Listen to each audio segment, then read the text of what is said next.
terdeteksi oleh radar ada sebuah kapal yang berlayar menuju TSS. Namun pada perangkat AIS di TSS tidak dapat mendeteksi kapal tersebut.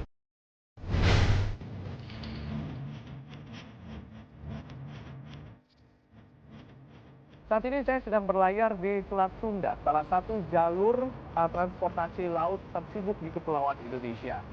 Jadi kalau dia buat supply segala macam jasa yang lainnya di muaranya itu untuk melayani kapal-kapal yang lewat sana, itu bisa di-charge segala macam, bisa menghasilkan untuk Indonesia. Pergerakan ini untuk sekarang, jangka pendek, jangka panjang, seterusnya menjadi suatu kekuatan logistik yang kuat.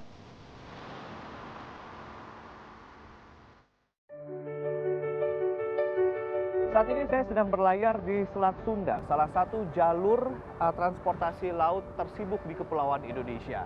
Jalur ini menjadi sangat penting karena selain menghubungkan transportasi laut dari arah Pulau Jawa ke Pulau Sumatera dan juga sebaliknya, jalur ini menjadi jalur internasional karena menghubungkan transportasi laut dari arah selatan, dari arah Samudra Hindia menuju ke utara, yakni ke arah Indonesia dan juga Asia. Di tahun 2016 saja tercatat lebih dari 53.000 kapal bernavigasi di jalur ini.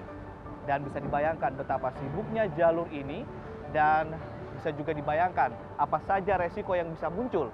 Misalnya saja kecelakaan laut, illegal fishing, potensi kriminalitas, dan tentu saja masalah kedaulatan negara karena ini menjadi jalur internasional. Selain Selat Sunda, ada juga selat lain yang kemudian menjadi sorotan karena peran strategisnya, yakni Selat Lombok.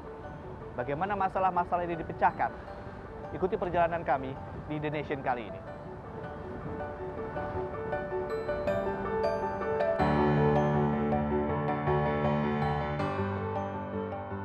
Kita mungkin sudah banyak menerima doktrin bahwa Indonesia berada di jalur strategis dunia, berada di antara dua samudra dan dua benua. Iya, memang Indonesia sangat mungkin menjadi poros maritim dunia.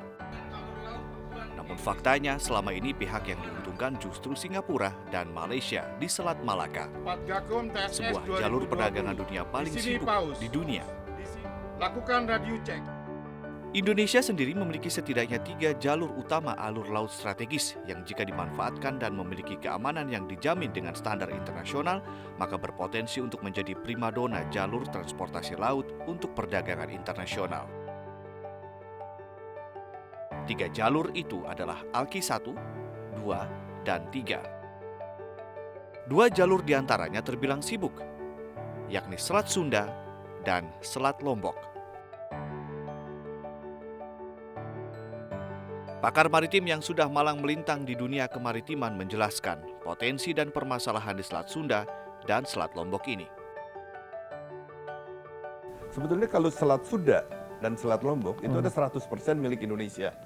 Artinya Indonesia bisa mengatur segala macam yang diinginkannya, kecuali yang dilarang oleh UNCLOS tadi.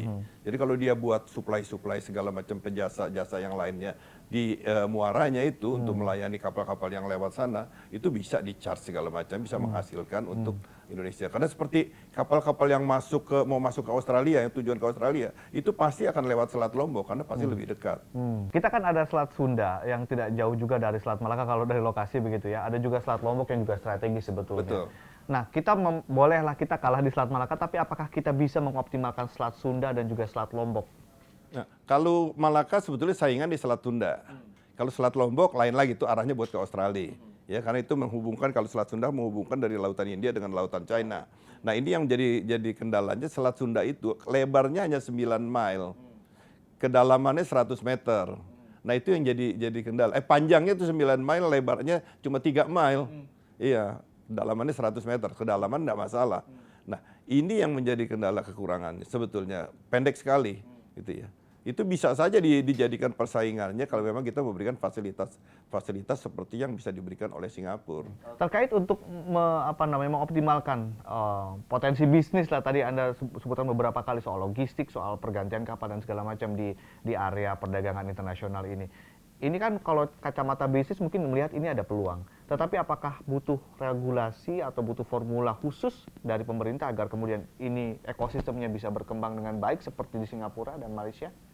Saya kira kalau hal seperti itu nggak perlu lagi pemerintah memberikan aturan-aturannya. Tapi paling tidak pemerintah memberikan kemudahan-kemudahan dalam mereka melakukan kegiatan-kegiatan bisnis untuk melayani kapal-kapal yang lewat alur.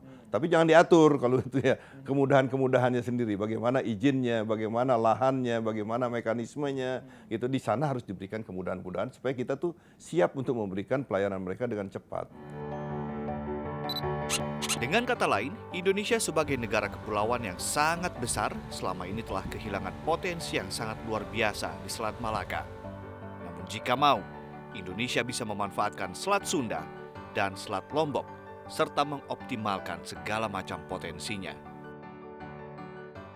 Ini diterapkan pertama kalinya di negara kepulauan itu di Indonesia. Betul. Ini siapa yang menggagas awalnya, lalu kemudian bagaimana proses dari awal sampai akhir-akhirnya ini kemudian bisa terlaksana.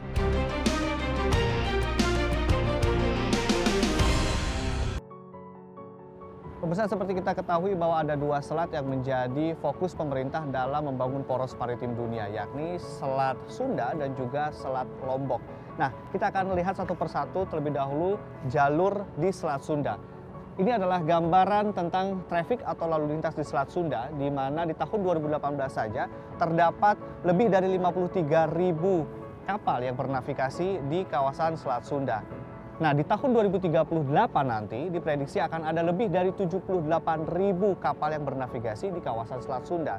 Nah, jumlah realnya nanti bisa jadi lebih banyak dibandingkan yang diprediksikan karena ini tergantung pada bagaimana trust dari para pelaku perdagangan internasional.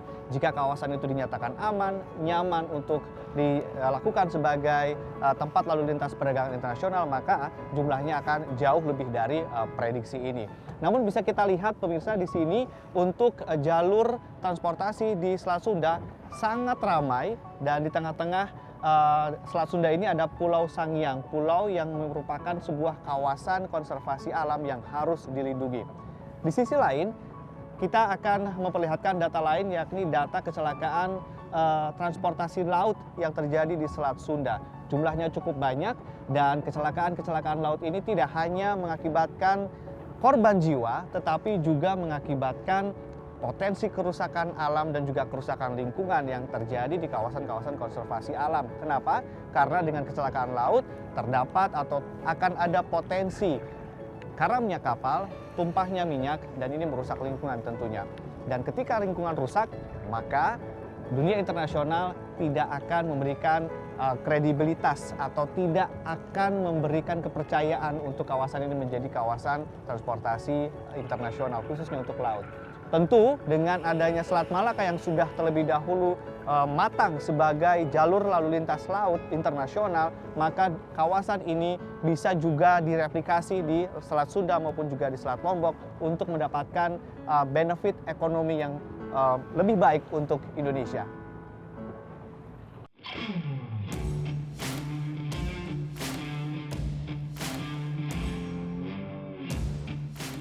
Sejauh ini, pemisahan alur laut menjadi solusi penjaminan keamanan dan perlindungan lingkungan di jalur laut internasional. Pemisahan alur laut yang sudah ada dan dinilai berhasil ada di Selat Malaka yang menghubungkan 3 negara di Asia Tenggara yaitu Malaysia, Singapura, dan Indonesia. Pengelolaannya pun dilakukan oleh 3 negara. Kini pemisahan alur laut atau Traffic Separation Scheme atau TSS mulai diterapkan di Selat Sunda dan juga Selat Lombok. Tak tanggung-tanggung, proses pengajuannya memakan waktu hingga 6 tahun dengan Organisasi Maritim Internasional IMO. Dan ini merupakan TSS pertama dan satu-satunya di dunia yang diterapkan di negara kepulauan.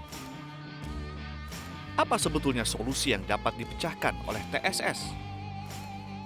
Pak Agus, bisa diceritakan mungkin secara sederhana apa itu TSS, Pak? Kemudian kenapa diterapkan di selat-selat strategis yang ada di Indonesia? Iya. Jadi gini Mas, TSS, Traffic Separation Scheme, itu adalah penetapan jalur laut untuk menetapkan alur lalu lintas kapal. Dengan internasional menetapkan bahwa per 1 Juli TSS Selat Sunda dan Lombok diterapkan, maka kita menjamin bahwa kapal-kapal yang lewat itu selamat. Jadi kalau tadi saya sampaikan di darat itu ada semacam traffic light gitu. Ini adalah bagaimana pengaturan kapal-kapal yang passing, kapal-kapal yang crossing, kita jamin dia akan selamat. Karena kita kontrol. Ini diterapkan pertama kalinya di negara kepulauan itu di Indonesia. Betul. Ini siapa yang menggagas awalnya, lalu kemudian bagaimana proses dari awal sampai akhirnya ini kemudian bisa terlaksana, dan seberapa panjang nih perjalanan dan perjuangannya? Iya, sejak kira-kira 2,5 tahun yang lalu lah kita mulai mengusulkan bahwa ini kalau tidak dipublikasi secara internasional, dilegalisir secara internasional bisa berbahaya gitu. Sehingga kita mengusulkan saat itu 2 tahun yang lalu lah kira-kira ke IMO, International Maritime Organization, bagaimana kita bisa ditetapkan sebagai traffic separation scheme untuk yang diakui internasional. Akhirnya ya setelah 2 tahun berjuang, berbagai macam lobby kita lakukan, ditetapkan oleh IMO. Stakeholder yang kemudian bekerja sama dengan Kementerian Perhubungan atau Ditjen Perhubungan Laut ini apa saja Pak? Kalau kita lihat kan pasti ini akan ada hubungannya dengan SAR dan lain-lain kan? Ya, jadi tadi alhamdulillah kawan-kawan dari Polairut ikut, kemudian dari TNI AL Lantamal sudah gabung, Basarnas, kemudian juga untuk kis-kis kecelakaan seandainya terjadi, Basarnas standby juga. Ya, jadi ini semua kita koordinasikan untuk menjamin supaya lintasan ini betul-betul aman.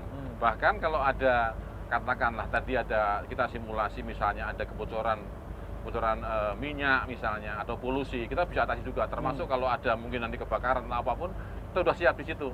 Jadi secara teamwork mereka siap 24 jam untuk melakukan pengamanan. 24 jam, 7 hari dalam seminggu. Iya, betul. Terakhir Pak, apa yang ingin Anda sampaikan kepada semua stakeholder yang terlibat dalam atau penggunaan TSS ini? Mungkin katakanlah pengguna jalur transportasi, dari kapalnya, dari mungkin stakeholder yang lain, kapal asing dan juga lain sebagainya. Oke, terima kasih. Jadi dunia maritim melalui IMO sudah mengakui Indonesia bisa, ya insya Allah di tanggal 1 nanti untuk melakukan baik itu fasilitasi maupun pengawasan untuk traffic separation scheme di Selat Sunda dan Selat Lombok. Marilah kita semua stakeholder di Indonesia, baik itu pengguna kapal, perusahaan pelayaran, masyarakat, juga dari lembaga pemerintah semua. Kita buktikan bahwa kita memang layak dan kita bisa gitu. Nah, ini menjadi penting. Pergerakan ini untuk sekarang, jangka pendek, jangka panjang, seterusnya itu akan menjadi suatu kekuatan logistik yang demikian kuat.